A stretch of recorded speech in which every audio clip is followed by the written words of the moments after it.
আল্লাহ সুবহানাহু ওয়া তাআলা যত সংবাদ দিয়েছেন কোরআনে কারীমের মধ্যে অথবা হাদিসে তাওয়াতুরের দ্বারায়, অর্থাৎ সন্দেহের ঊর্ধ্বে উঠে যায় এই লেভেলের হাদিস দ্বারায় প্রমাণিত সংবাদ, এগুলোকে যদি কেউ অস্বীকার করে অথবা আল্লাহ সুবহানাহু ওয়া তাআলার কোনো বিধানকে যদি কেউ সন্দেহের চোখে দেখে, আগেরগুলো ছিল অস্বীকৃতি, এটা অস্বীকৃতি না, সরাসরি অস্বীকৃতি না, সন্দেহ, যদি কেউ সন্দেহ করে যে কোরআনে আল্লাহ সুবহানাহু ওয়া তাআলা এই বিধান দিয়েছেন, আমি এটার যথার্থতা নিয়ে আমার সন্দেহ আছে, অথবা আল্লাহ সুবহানাহু ওয়া তাআলা এই ঘটনাটি কোরআনে বর্ণনা করেছেন, এই ইতিহাসটি উল্লেখ করেছেন, হাদিসে এই ইতিহাসটি স্বতঃসিদ্ধভাবে তাওয়াতুরের দ্বারা প্রমাণিত হয়েছে, এটা ব্যাপারে আমার সন্দেহ আছে। যদি কারোর ভিতরে এরকম কোনো সংশয় সন্দেহ থাকে, সেও ঈমান থেকে খারিজ হয়ে যায়। আমাদের সমাজে এখন বর্তমানে আমার ব্যক্তিগত সার্ভে হলো, নিয়মিত ৫ ওয়াক্ত সালাত আদায় করেন এরকম মুসলিমদের ভেতরেও শত শত মানুষ রয়েছেন যারা সন্দেহ এবং সংশয় রোগে আক্রান্ত। আল্লাহ সুবহানাহু ওয়া তাআলার দ্ব্যর্থহীনভাবে প্রমাণিত অনেক বিধানকে, অনেক সংবাদকে তারা সন্দেহের চোখে দেখে, অস্বীকার করে না সরাসরি, কিন্তু মনের ভিতরে সংশয় আছে, এদেরকে বলা হয় সংশয়বাদী। এরকম সংশয়বাদী মুসলমান সমাজে অনেক আছে। ব্যক্তিগতভাবে আমার সাথে অনেকে বলেছেন, অনলাইনে ইনবক্সে অনেকে যোগাযোগ করেছেন যে তারা ইসলামের এই বিষয়ের উপরে তাদের সন্দেহ আছে। তো আল্লাহ সুবহানাহু ওয়া তাআলার কোনো বিধান যেটি পরিষ্কারভাবে প্রমাণিত হয়েছে অকাট্যভাবে, সেটিকে কোনো সংবাদকে যদি কেউ সন্দেহের চোখে দেখে, সে বিষয়ে তার কোনো সন্দেহ থাকে, তাহলে সে ঈমান থেকে কি হয়ে যায়? খারিজ হয়ে যায়।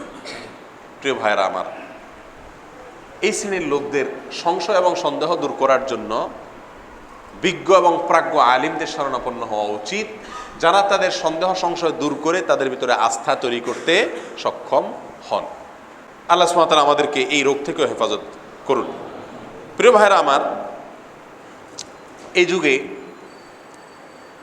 সুদের হারাম হওয়ার ব্যাপারে এবং অনেক বিষয় হারাম হওয়ার ব্যাপারে অনেকের সন্দেহ আছে। হারাম হওয়া বলতে এটার হারাম হওয়ার যথার্থতার ব্যাপারে অনেকের কি আছে? সন্দেহ আছে, যে না, আজকালকার যুগে সুদভিত্তিক অর্থনীতি ছাড়া বোধহয় কি হবে না, আমাদের এই সমাজ, এখানে আমরা চলতে পারবো না, অসম্ভব, বা এটা বোধহয় এই যুগে সচল না, অচল।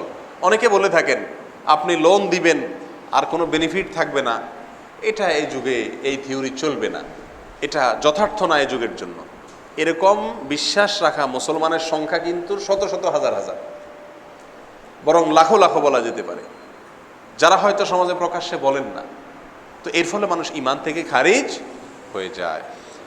যে ব্যক্তি মনে করেন যে কোনো মুশরিক, কোনো কাফের, কোনো ইহুদি, কোনো খ্রিস্টান, কোনো ভিন্ন ধর্মের লোক, তিনি কাফের না, তিনি জাহান্নামী না, তিনি ভুল পথে নাই, বরং তার ধর্মও ঠিক আছে, এরকম যদি কেউ মনে করে, ওই ব্যক্তিও ঈমান থেকে খারিজ হয়ে যায়।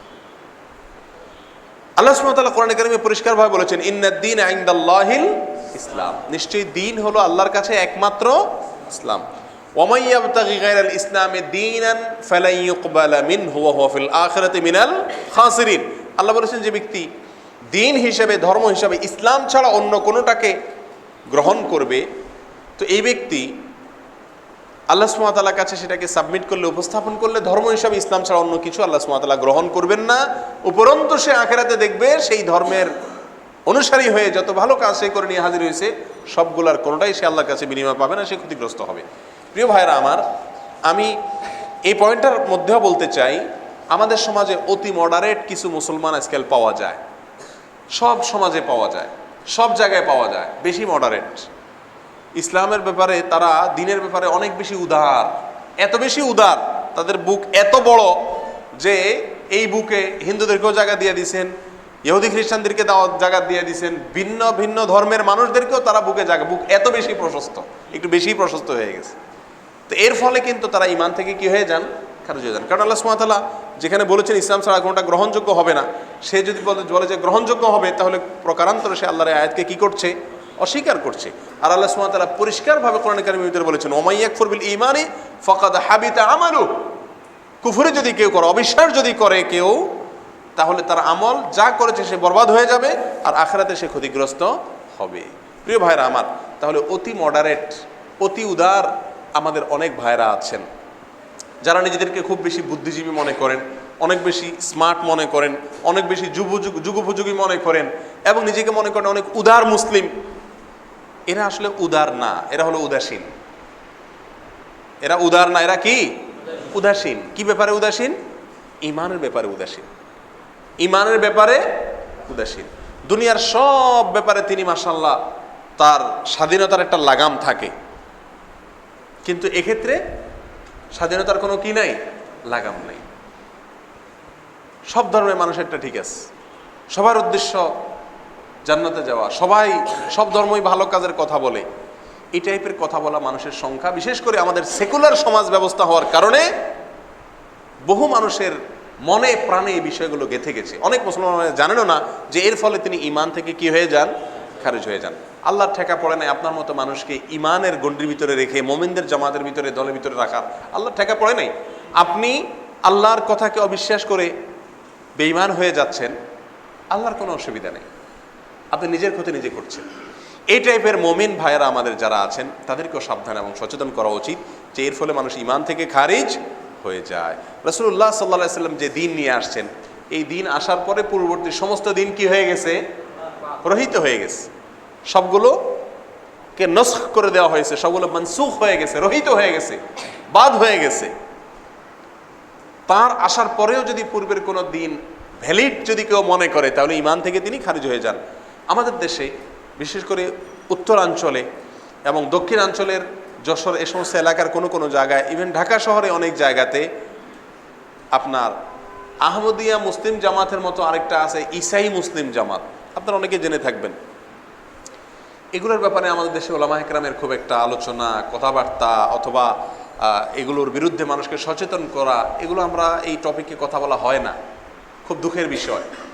উত্তরবঙ্গে আমি এরকম কিছু জায়গায় যাওয়ার দুর্ভাগ্য হয়েছে, এরকম কিছু বিষয় সরাসরি দেখার, কথা বলার দুর্ভাগ্য আমার হয়েছে যে কোন কোন মুসলমানদের মসজিদে ইমামতি করেন নিয়মিত ইমাম সাহেব, উনি আগে থেকে ইমাম ছিলেন, তিনি তলে তলে খ্রিস্টান হয়ে গেছেন। এরকম মসজিদের সংখ্যা একটি দুটি নয়, আমি দায়িত্ব নিয়ে বলছি। আপনি যদি আমার কাছে জানতে চান, আমি আপনাকে একেবারে হাতে ধরে নিয়ে দেখাতে পারবো। বাংলাদেশে এই ঈসাই মুসলিমের সংখ্যা, অর্থাৎ খ্রিস্টানের সংখ্যা নতুন নামে নতুন লেভেল লাগিয়ে এর সংখ্যা তরতর করে দিন দিন বাড়ছে। ডক্টর খন্দকার আব্দুল্লাহ জাহাঙ্গীর রহমাহুল্লাহর একাধিক আলোচনায় তিনি বলেছেন এই বিষয়ে যে তাদের যে প্ল্যান বাংলাদেশকে নিয়ে, তারা 2025-এর ভিতরে বাংলাদেশের একটা উল্লেখযোগ্য সংখ্যক পার্সেন্টেজ তারা খ্রিস্টান বানাবে। এবং আপনারা অনেক দেশের ইতিহাস খুঁজলে দেখবেন মুসলমানদের অনেক দেশগুলো এভাবে তারা তলে তলে তলে তলে তার ধর্ম প্রচার করে হঠাৎ করে সেটা বাস্ট হয়ে প্রমাণিত হলো বা প্রকাশিত হলো যে তাদের সংখ্যা এত বেশি। তখন দেখা গেল দাঙ্গা হাঙ্গামা থেকে নিয়ে হেন কোনো কাজ নেই যেটা মুসলমানদের উপরে চাপানো হয় নাই। আজ বাংলাদেশ কেমন যেন সেই পথেই হাঁটছে। আমাদের যে সকল ভাইকে তারা বিভ্রান্ত করছে, তারা জানেন না ঈমান ভঙ্গের এই পয়েন্টটি, যে যদি কেউ ইসলাম ছাড়া অন্য কোনো ধর্ম গ্রহণ করে, অন্য কোনো ধর্ম অনুসরণ করে, সে কাফির। তার কুফরির ব্যাপারে যদি সন্দেহ করে, সে আল্লাহর কাছে তার ধর্ম গ্রহণযোগ্য হবে না, এই ব্যাপারে যদি সন্দেহ করে বা এই বিষয়টি যদি না মানে, তাহলে তার ঈমান থেকে সে খারিজ হয়ে যাবে। এই জন্য উত্তরবঙ্গ সহ যে সমস্ত এলাকাতে, ঢাকা শহরের উন্নত এলাকাগুলোর কোনো কোনো জায়গায় তাদের পাড়া আছে, রীতিমতো অনেকগুলো বিল্ডিং নিয়ে তাদের ধর্ম যারা অনুসরণ করে তাদেরকে তারা সেখানে জায়গা দেয়। এবং অনলাইনে প্রায় সময় দেখা যায় 2-4টা ইমাম ধরা পড়ছে যেটা খ্রিস্টান তলে তলে মুসলমান সেজে বসে আছে। আপনারা দেখেছেন কিনা জানি না, এরকম ঘটনা প্রায় হচ্ছে। এবং এই লোকদেরকে সচেতন করার জন্য দুঃখজনক যে আমাদের উলামা ইকরামের তেমন কোনো উদ্যোগ নাই। কোনো সার্কেলের কোনো আলেমকে দেখা যায় না যে তথাকথিত ঈসাই মুসলিমদের নিয়ে তেমন কোনো মাথা ব্যথা করতে। আলহামদুলিল্লাহ, এ বিষয়ে সবচেয়ে বেশি সোচ্চার ছিলেন এদেশে ডক্টর খন্দকার আব্দুল্লাহ জাহাঙ্গীর রহমাহুল্লাহ। স্যার এর জন্য বই লিখেছেন, গবেষণা করেছেন, আলোচনা করেছেন। এবং তার ঝিনাইদহে আমি গিয়েছি, সেখানে দেখেছি গ্রাম মুসলমানদেরকে খ্রিস্টান বানানো হচ্ছে। স্যার রহমাহুল্লাহ তার প্রতিষ্ঠানের দাওয়া বিভাগ থেকে ছাত্রদেরকে 3 দিন মসজিদে পাঠাইতেন। এদের কাজ ছিল মসজিদে বসে এলাকায় ডিবেট করা, বিতর্ক করা ওই খ্রিস্টান পাদ্রীদের সাথে, যারা মানুষকে খ্রিস্টান ধর্মে দীক্ষিত করছে। দেখুন, ইসলামের নাম ব্যবহার করে শয়তানি করা এটা এই যুগের একটা কমন চক্রান্ত হয়ে গেছে। এ বিষয়ে আমাদের সমস্ত মুসলমানদের সচেতন করা এবং সচেতন হওয়া বেশি বেশি থেকে উচিত। আপনি দেখুন, হিজবুত তাওহিদ, কি সুন্দর নাম, হিজবুত তাওহিদ, তাওহিদের দল। তাওহিদের ত যাদের ভেতরে নাই তাদের নাম হলো তাওহিদের দল। তাওহিদ শব্দ বানান করতে পারবে কিনা সেটা নিয়েও সন্দেহ। এদের যে বর্তমান ইমাম, কি জানি তার নাম, না বাইজিদ খান তো প্রতিষ্ঠাতা না, সেলিম, হোসেন মোহাম্মদ সেলিম, তার সাথে আমার ফেসবুকে ইনবক্সে বহু কথা হয়েছে।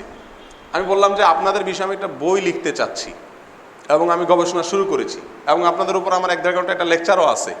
ওই লেকচারের আগে আমি তার সহায়তা চাইছি যে আমি কিছু প্রশ্ন করব, সঠিক উত্তর দিবেন কিনা। বলছে হ্যাঁ দিব। তো উনি কয়েকটা উত্তর দিয়েছেন, এরপরে অবশ্য আর কন্টিনিউ হয় নাই। তো এই যে বর্তমান এমাম, ওনারা ইমাম বলেন না, এমাম বলেন, এই এমামরা নাম কি সুন্দর নিছেন, অথচ যা করছেন তার সাথে ইসলামের কোনো সম্পর্ক নাই। তারা বলেন সব গোমরাহ হয়ে গেছে, ওনারা একাই সঠিক। আর রাসূল আকরাম সাল্লাল্লাহু আলাইহি ওয়াসাল্লাম বলেছেন, মান ক্বালা হালাকান নাসু ফাহুয়া আহলাকুহুম, যে ব্যক্তি বলবে সবাই কাফের হয়ে গেছে সে হলো সবচেয়ে বড় গোমরাহ। এরকম আহমদিয়া মুসলিম জামাত, কাদিয়ানীদের, তোমরা কাদিয়ানি, নাম দাও কাদিয়ানি, তো কাদিয়ানি নাম না দিয়া আহমদিয়া কেন নাম দাও? তাদের নবী গোলাম মোহাম্মদ কাদিয়ানি কাদিয়ানে জন্মগ্রহণ করেছে। আমরা জানি আল্লাহ সুবহানাহু ওয়া তাআলা কোরআনে বলেছেন সমস্ত নবী রাসূলকে আল্লাহ সুবহানাহু ওয়া তাআলা পাঠাইছেন তার জাতির ভাষায়। ওমা আরসালনা মির রাসূলিন ইল্লা বিলিসানি কওমি, কোন রাসূল আমি পাঠাই নাই মাতৃভাষার বাইরে অন্য কোনো ভাষায়, প্রবাসী ভাষা, বিদেশি ভাষা দিয়ে কোনো নবী আল্লাহ সুবহানাহু ওয়া তাআলা দুনিয়ার ইতিহাসে পাঠান নাই। কিন্তু গোলাম মোহাম্মদ কাদিয়ানি তার উপরে আল্লাহর যে এলহাম আসছে, ওহী আসছে বলে সে দাবি করে। একটা তো আছে আল্লাহ তার হাতে বায়াত নিছে, যদিও তার একটা অপব্যাখ্যা তার অনুসারীরা করছে, আমি ভিডিওতে দেখেছি। তো যাই হোক, এগুলো সবগুলো তারা আরবিতে বলে। আল্লাহ ওহী পাঠাইছে তার কাছে কিসে? আরবিতে। এই জন্য কোরআনের আদলে বিভিন্ন রকমের আরবি আয়াত তারা বলে। লোকটা জন্ম হয়েছে ইন্ডিয়াতে, কিন্তু তার উপরে ওহী আসছে কিসে? আরবি ভাষায়। চোর চুরি করলে আলামত রাখা যায়। তুমি নবী যদি ইন্ডিয়াতে নবী হয়ে থাকে তাহলে তো ইন্ডিয়ান ভাষায় তোমার, সে গুরুদাসপুরের ভাষায়, বড়জোর হিন্দি ভাষায় তোমার কাছে ওই আসার কথা। মুহাম্মদ সাল্লাল্লাহু আলাইহি সাল্লামের কাছে আরবিতে আসছে, মুসা আলাইহিস সালামের কাছে তার ভাষায় আসছে, কোনো নবীর কাছে অন্য ভাষায় দাওয়াত আসে নাই। গোলাম মোহাম্মদ কাদিয়ানির কাছে আসছে, চোর ধরা খাইছে। তাহলে এই যে আহমদিয়া মুসলিম জামাত বলছে কাদিয়ানি না বলে, এটা হলো মুসলমানদের চোখে ধুলা দেওয়ার জন্য এবং প্রতারণা করার জন্য। ঠিক তেমনি ভাবে ঈসাই মুসলিম জামাত, খ্রিস্টান বলে না, বলে কি ঈসাই মুসলিম জামাত। অতএব এদের ব্যাপারে আমাদের সচেতন হওয়া উচিত এবং আমাদের ভাইদের সাবধান করা উচিত। আল্লাহ তাআলা আমাদেরকে হেফাজতে রাখুন।